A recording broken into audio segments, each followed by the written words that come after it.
giờ mới đó nói chờ ơn chứ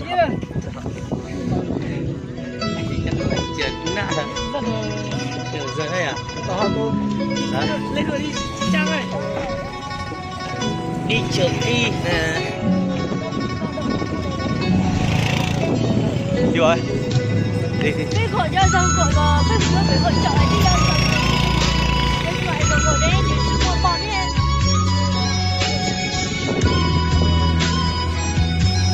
quê ơi à ngồi bên đây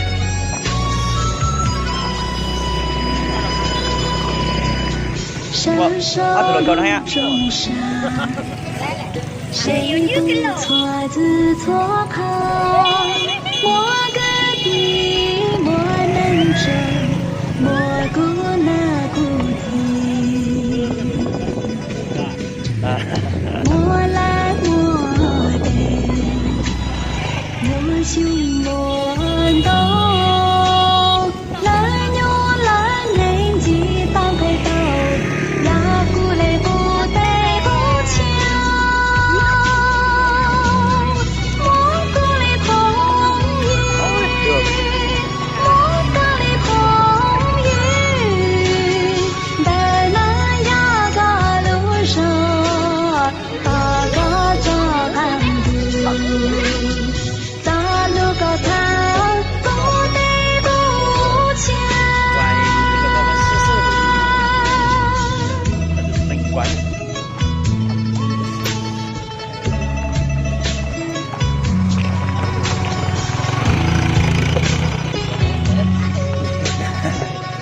好早了呢，这别这个偷水的啊。那这你查早早的，这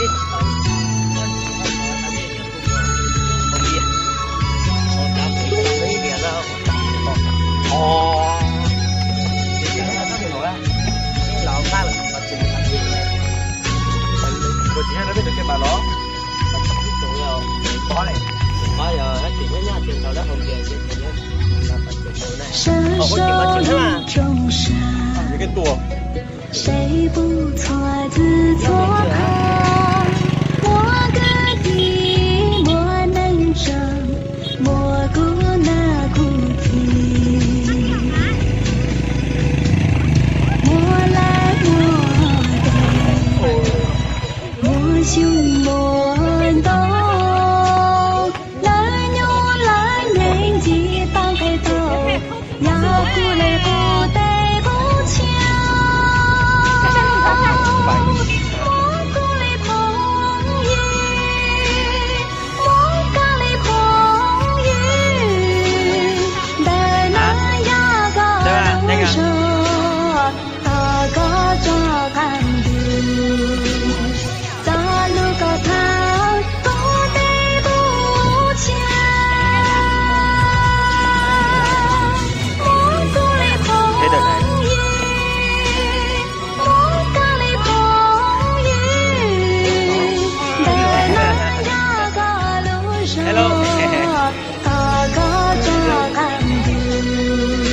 tại đâu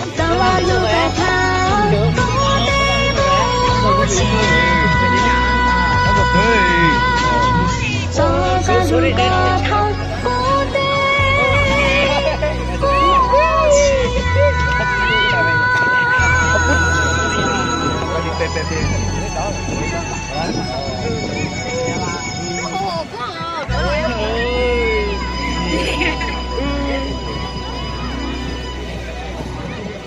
Đi kiện cái đi con đi con nước rồi 10 thằng có 100.000. Ừ, Có nhà 100.000.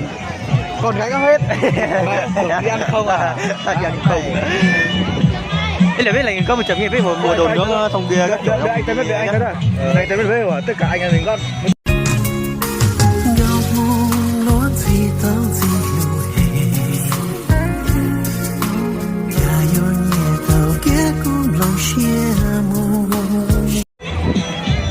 Ôi ôi ôi ôi ôi.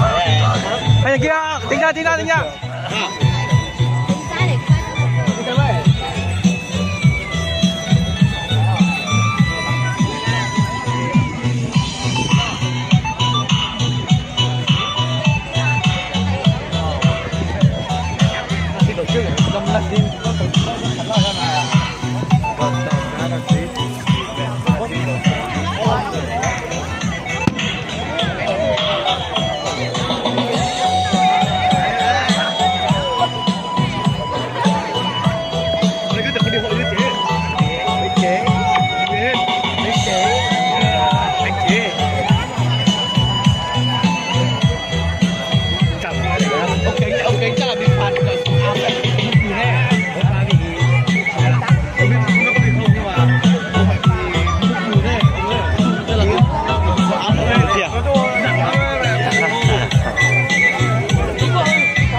Rồi, chưa sợ. Mày tính là chưa? Mày tính cái tuổi? Lên tuổi hay là?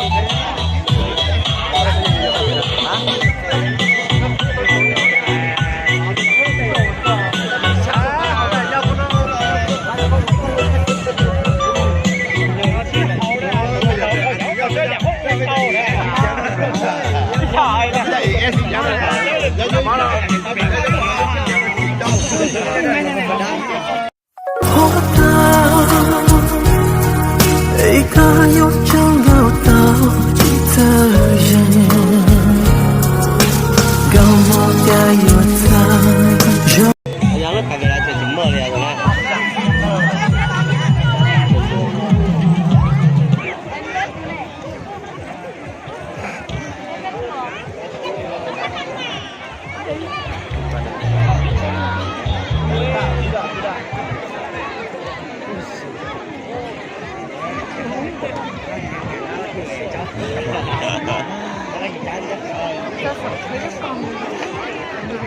Nói chung là các bạn tập trung nhắn trưởng là ban tổ chức còn rất nhiều quà, còn rất nhiều quà.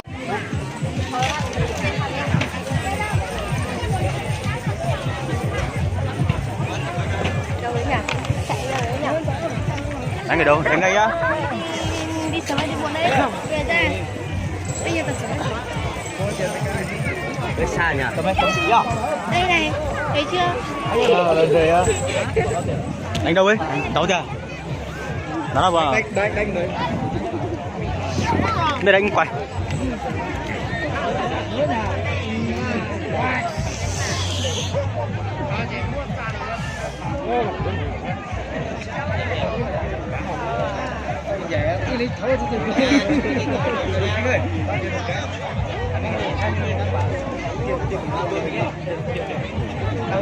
Hai mươi quả 20.000 quả.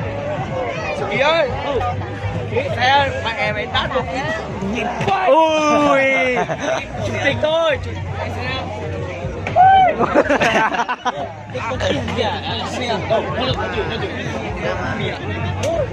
Đi con mẹ. Wow, Bị nhiều đấy nào. Không đủ đấy. Lên bên kia đi,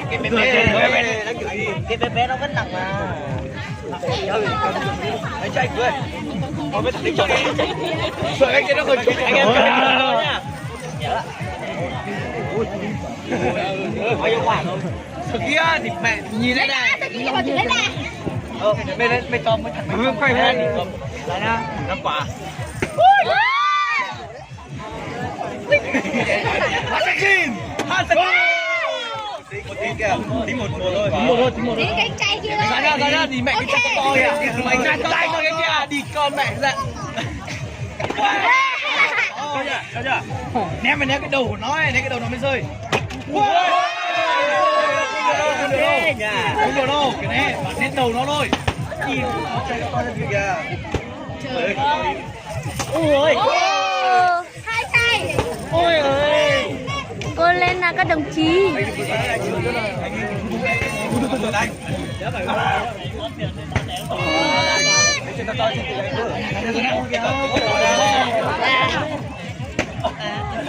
Cao quá. Giờ có một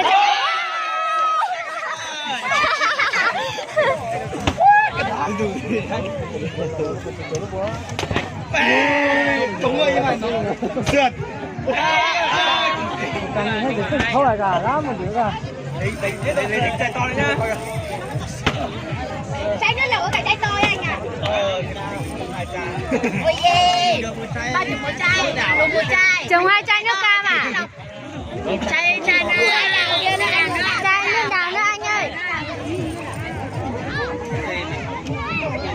Đấy. Đấy, thế này.